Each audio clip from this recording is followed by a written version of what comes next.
doing? This is the lost footage. My computer had died, and I lost all of the work I did on my channel. It spiraled me, so I stopped. My computer, the footage had been recovered.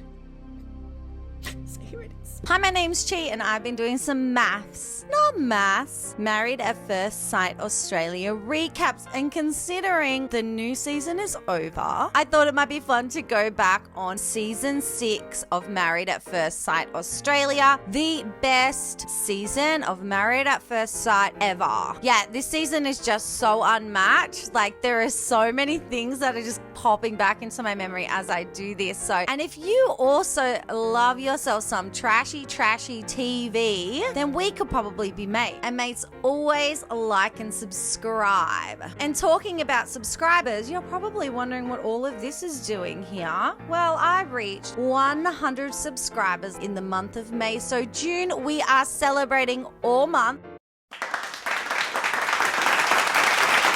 Mainly because I batch filmed this.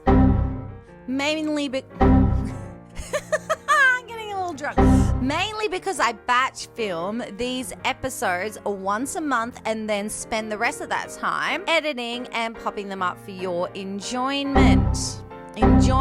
So for this batch film, we're having a little party, a little Australia party. So give it a bone, baby. We are going to check out Mick and Jess's homestay, where Jess, the Perth city girl, goes and spends some time at Mick's sheep farm. Cheers, baby, let's do it. Perth local Jess has arrived at Mick's farm, knowing she'll have to put in some groundwork to mend their marriage.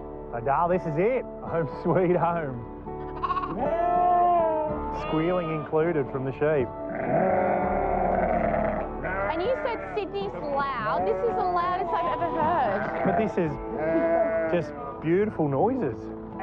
Lol, how cute. So to give you a little context, because Jess has to work on her relationship with Mick, because Jess has been flirting with other husbands at the dinner parties. And if you want to know all about that, you can check it out in my playlist. After Jess flirting with other grooms at the dinner party, Mick decided to leave and Jess decided to stay. But she has other reasons to stay. And like I said, you'll have to go back and check out the other episodes to find out what they are. At our last commitment ceremony, Mick said leave. I wasn't really that shocked. He had been very pulled back and reserved with me. I deserve better, so I've got leave. It kicks my ass into gear to sort of be more attentive and listen more of what Mick does want out of this relationship. That's Lola. Hey! I know that I haven't put in much effort last week, but Mick and I have a lot of great qualities. I would like to try and get back to that happy place we were at before everything sort of started going downhill for us. But Mick needs to also prove to me that he can communicate and all these other things that I'm asking for. Yeah, it's not just you, Jess. Not just Jess, right? It is just Jess. How freaking cute is Lola? Lola is obviously the star of this show. If you have been one of my 100 subscribers for the last 3 months that I've had this channel, you would know that I am a ridiculous dog mum. That one's got horns though.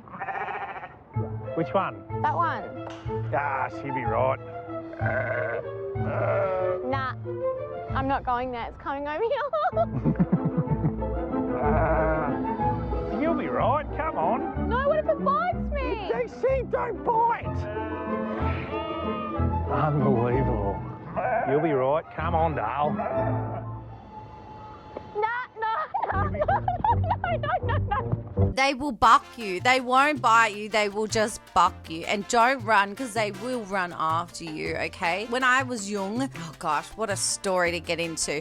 We had a goat when I was young, and it was called Merlin because it used to escape all the time. For some reason, the people who owned it decided that it needed to come to us, but it would buck you. It will buck you. They're cute and all, but they will buck you. She's right. She's right to be afraid. Come on, Dal. Come on, Dal. No. Definitely don't run, though. I think, Jess is a bit overwhelmed to start with. All the bloody, the sheep wanted to bite her apparently, but I don't think she'll last. I don't think she'll last. I know it's here. Oh, look at him. The Pied Piper of the sheep.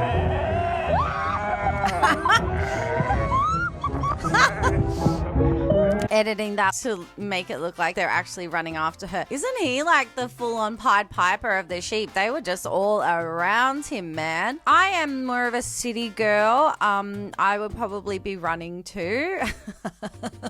But I could deal. I could deal staying a night or two in the country.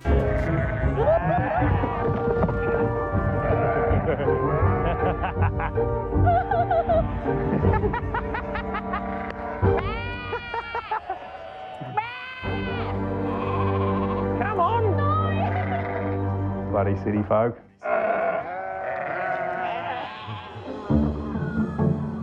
Your country. That was like their original storyline, where they were both ochre as. And if you don't know what ochre is, what have you been doing with yourself? I'm a little ochre. You bitches will never understand how good it is to be Australian and say the word no. That was their original storyline, that they got along with their ochre Australianness, but Jess was a blonde chic city girl and Mick was a sheep farmer. You're a country girl now, aren't you? Bloody oath, mate. On that note, come on. After braving the animals, Jess now needs to brave Mick's sleeping quarters. Right, so this is the main bedroom, Dale. Ignore the non-made bed. It's bloody beautiful. It's a pretty small bed. What do you mean small? This is a double, right? No, it's a king. That's the biggest one you can get. This is not a It king. is We have a king size bed at our house back in Sydney. This is not a king, babe. That is a king. That is a double. Babe, this is not a king. This is a king. Babe, this is not a Bro. king. It's not. It is. It's not. This is a double. I'll ring me mum. Ring your mother. He's proper Delulu. That is not a freaking king. That is a double if I've ever seen one. Maybe a queen. Yeah, he'll probably ring his mum and his mum will be like, yeah, no, remember, darling, you didn't want to pay for a king. My relationship with Jess needs a lot of work. At the dinner party, she was overly flirtatious with Dan. So Jess is now undoing the laces across her bust, drawing his attention. Where is Nick in all of this? I'm in big trouble, you and I. Quiet right now? Just keep your eye on her. There's a Jess has been overly flirtatious with some of the other grooms, and this is how she rises to her infamy. And then there's, overly flirtatious with the bloke. So, yeah, it's a bit off-putting, especially with the week we had. So this is the view. Life on the ranch. Things will have to change drastically, this week for me. So, yeah, we'll see how it goes. We've broken the fence. She's got some work to do tomorrow. My initial thoughts. It's what am I doing here? It's like... My initial thoughts is it's a poo hole. That's what she was about to say. So, not impressed with Mick's living quarters or sheep farm is city girl Jess. All right, that was just a little light-hearted fun one before we really start to get into the drama, because the next episode is the episode 24 recap, where things really start to go down. So make sure you join me for that. We're celebrating 100 subscribers this month, so if you haven't already, go right ahead and subscribe. And thank you for watching. See you later, mate.